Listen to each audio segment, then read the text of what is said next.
193國家進解封，自困玻璃雪櫃，單飛退團疑穩，倒數74小時宣佈大事。各位巴斯打安好，歡迎入嚟魚眼雷達。如果大家有留意，琴晚半夜3更，全城網民嘅失蹤人口關注組突然有重大消息，神隱咗成3個幾月嘅 ERROR 成員郭家俊，終於浮上水面。佢喺社交平台出咗一張相，上面簡簡單單寫住6個字：聽日尖沙咀見。呢6個字對佢啲老婆嚟講，簡直係久旱逢甘露嘅信號彈。結果今日下晝，大批傳媒同埋粉絲冒雨直擊現場。呢位仁兄一出嚟，走入個實體玻璃屋，現場即刻熱鬧晒。3個月嘅雪藏期完結，佢正式蒲頭啦。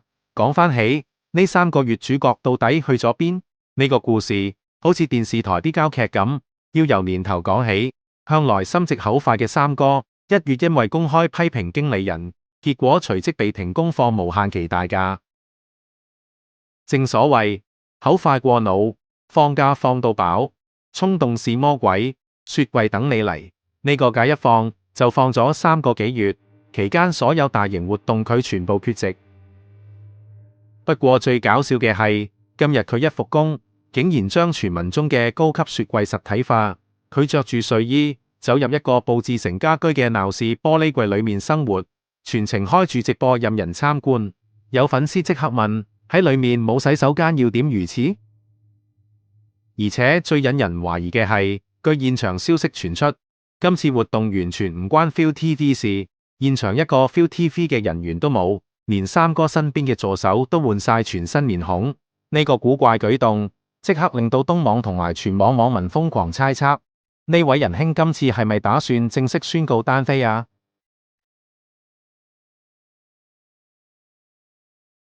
今次高調現身，班老婆當然最興奮，直情好似中咗6合彩咁激動，大嗌 ERROR 唔可以冇咗佢，冇咗佢嘅綜藝真係少咗好多靈魂啊！好多姜糖都紛紛走出嚟幫手打氣，大嗌加油，梗係啦，頭號姜糖193係姜家人啊嘛。不過網絡世界最得意嘅地方，就係永遠有另一把聲。有唔少網民睇到現場傳媒影到嘅相，都發覺，咦，呢位仁兄好似唔同咗喎。唔係話佢醜咗，而係佢冇咗以前嗰種你吹我唔脹嘅氣場。佢坐喺玻璃屋裏面玩陀螺睇書，好多人睇完現場相之後話佢收斂咗、踏實咗，少咗份銳氣，但多咗份成熟。最關鍵嘅係，玻璃屋外面竟然放咗一個74小時嘅倒數計時器，預告倒數完畢之後，即係嚟緊星期3，佢正式走出雪櫃嘅時候，將會有大事向全港宣佈。呢種轉變，對於一個一向係串串貢嘅人嚟講，你話係好事定壞事？我諗時間會證明一切。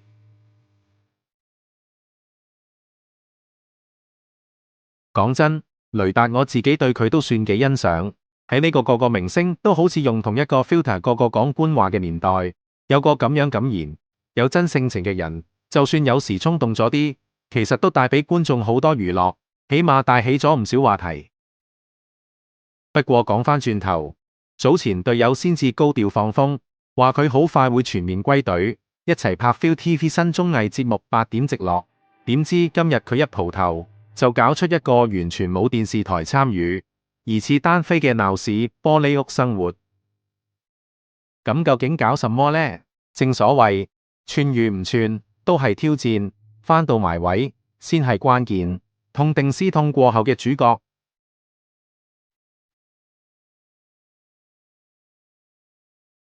我哋一眾觀眾就真係拭目以待啦。今日就講到呢度，大家又覺得佢星期3會宣佈啲咩呢？歡迎大家喺下面留言話我知。我係吹水雷達，記住撳讚、訂閱、加分享，拜拜。